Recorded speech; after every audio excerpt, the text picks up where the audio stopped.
Now the grandchild, Julie, the grandchild, will say a few words. Thank you.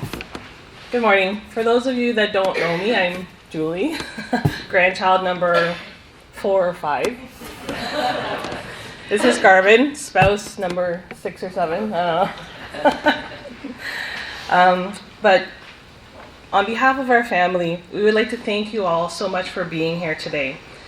Your kindness and words of comfort have meant so much to us. And I think Grandma would have been so touched by this outpouring of love for her and her family. We want to welcome you to join us next at Christ the King Cemetery, where we will bury Grandma. Afterwards at 1:30, you're all invited to join us for lunch at the Markham Mandarin at 88 Copper Street in Markham. If you're not familiar where these locations are, there's maps at the front where the sign-in guest book is.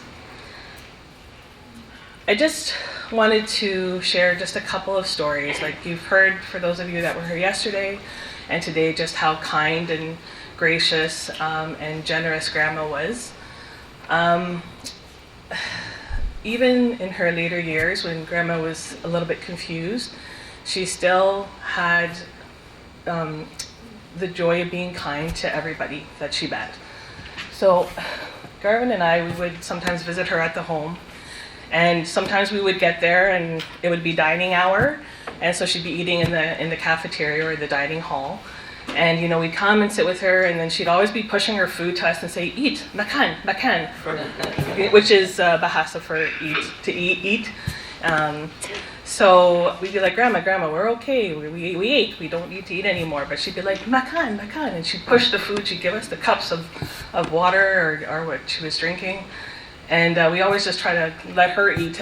So one time she's like, "Okay, come." So she gets up from the table, and Garvin and I follow her. She walks to the back where they're preparing the food, and she's like, "What do you want?"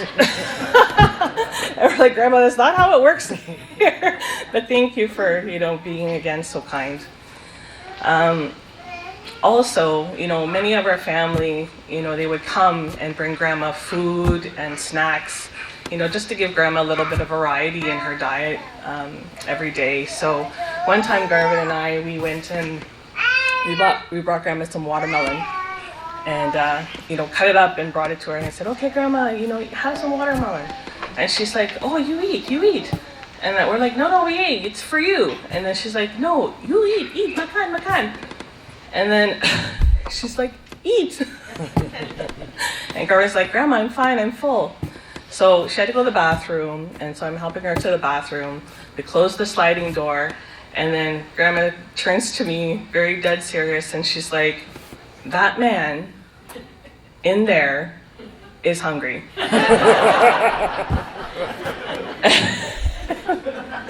I mean, that was one thing about Grandma you can count on. She was always there to make you laugh. So I believe that this is what Grandma would have wanted for us to be together and to feed us one last time. I just want to say that we love you, Grandma, and we want you to just rest in eternal peace. Thank you so much for being here.